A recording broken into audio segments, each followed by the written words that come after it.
먼저 히토류부터 살펴볼게요. 히토류는 전략 자원으로 반도체, 스마트폰, 풍력 발전, 전기 자동차 등 첨단 산업의 핵심 소재로 활용되는데요. 히토류는 첨단 산업의 비타민이라고도 불리죠. 그만큼 현대 첨단 산업 제품을 만드는데 필요한 필수 재료라고 생각하시면 됩니다. 또한 히토류는 종류가 다양한데요. 히토류 시장 가치 75%, 즉 금액의 75%를 차지하고 있는 히토류 원료는 네오디뮴과 프라세오디뮴인데요. 이 두 가지 원료가 히토류의 핵심이라고 볼 수 있겠죠. 히토류의 가장 큰 문제는 생산 과정에서 발생하는 환경 오염인데요.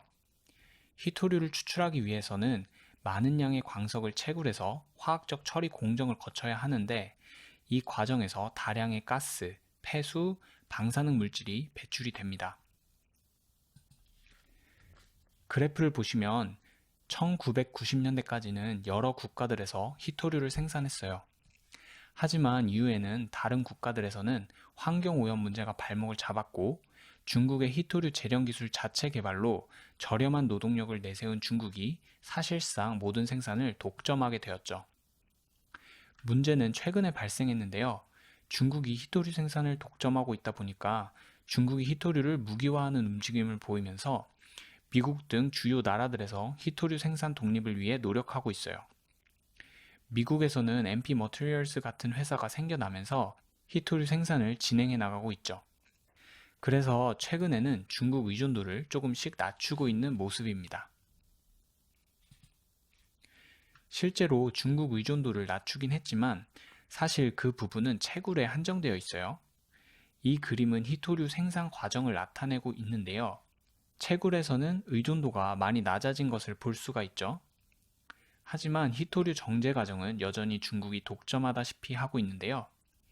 그 이유는 미국에서 꽤 오랫동안 히토류 생산을 하지 않았었기 때문에 관련 기술을 잃어버렸다고 해요. 현재 히토류는 채굴을 해서 중국의 정제를 맡기는 시스템에 의존하고 있습니다. 미국은 현재 몇몇 기업들이 기술 개발 중에 있고요. 왼쪽 그래프는 히토류 가격인데요. 2021년과 2022년을 비교해보면 2배 이상 뛴 것을 볼 수가 있죠. 오른쪽은 아까 보았던 히토류 생산량 그래프인데요. 최근 들어 히토류 생산량이 급격하게 늘어난 것을 볼 수가 있지만 그럼에도 수요가 워낙 많아져서 가격은 폭등하고 있는 모습이죠. 가격이 급등하며 대한민국 정부도 히토류 비축 계획에 비상이 걸렸는데요. 정부가 히토류 비축 물량 101분을 181분을 확대하려고 했는데 1년 사이 2배가량 가격이 오르면서 확보가 어려워지기도 했죠. 이 자료는 국제에너지기구인 IEA에서 가져온 자료인데요. 2030년, 2040년까지 히토류 수요를 예측한 그래프예요. 이 부분은 일반적인 경우죠. 일반적인 경우 2030년까지 3배 정도의 수요 증가가 예측이 되고요. 만약 히토류가 제한되는 시나리오라도 2배 정도의 수요 증가가 예측이 되죠. 그리고 가장 많은 부분을 차지하고 있는 것은 네오디뮴인 것을 볼 수가 있어요. 전기차 보급 확대 등으로 2030년까지 히토류 수요가 공급을 초과할 것이라고 전망을 하고 있는데요. 실제로 첨단 산업이 발달할수록 히토류의 수요는 계속 증가하겠죠. 전기차, 반도체, 풍력 발전, 이 산업들은 미래에 수요가 많이 늘어날 것으로 예측이 되는데요. 이 산업들에게 히토류는 필수 재료이기 때문에 히토류의 수요도 같이 늘어날 수밖에 없는 구조이죠. 수요는 빠르게 증가하는데 공급이 이를 따라가기에는 시간이 꽤 걸릴 것 같아요. 그만큼 히토류의 가격이 하락하기보다는 가격의 지속 혹은 상승이 계속될 것으로 보여집니다. 다음은 니켈에 대해서 이야기해 볼 건데요.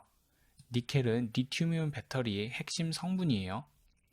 리튬이온 배터리의 양극재에 니켈을 60% 이상 포함하고 있는데요. 심지어 90% 이상을 함유한 하이니켈 배터리도 공급되고 있죠. 니켈 함량이 높아질수록 전기차 1회 충전 시 주행거리가 증가하기 때문에 니켈의 수요는 지속될 것으로 보여집니다. 이 기사를 보시면 러시아 우크라 전쟁이 니켈의 가격 상승을 부추기고 있는 것도 알 수 있고요. 니켈의 가격 그래프인데요. 니켈 가격도 2021년에 비해서 2배가량 증가한 것을 볼 수가 있고요. 그에 반해서 재고량은 계속해서 떨어지고 있는 모습이죠. 그래프는 니켈 수요량에 관한 예측인데요. 파란색이 스테인리스에 쓰일 니켈 수요이고 녹색 비슷한 게 배터리에 쓰이는 니켈 수요인데요. 현재는 니켈이 스테인리스 제품에 많이 쓰이고 있는데요. 2040년까지 점차 배터리에 쓰일 니켈 비중이 많아지기 때문에 2040년까지 니켈 수요는 3배 가까이 될 것이라고 예측하고 있습니다. 한국자원정보서비스의 니켈 예측 가격인데요. 니켈의 가격이 계속해서 우상향하는 모습을 볼 수 있습니다. 아무래도 미래에는 전기차 보급이 확대되니까 전기차에 쓰이는 원자재 등의 수요가 늘어나는 데 반해 원자재 공급이 따라가지 못하고 있죠. 그렇기 때문에 가격이 하락하기보다는 가격의 지속 혹은 상승으로 예측하는 것으로 보입니다.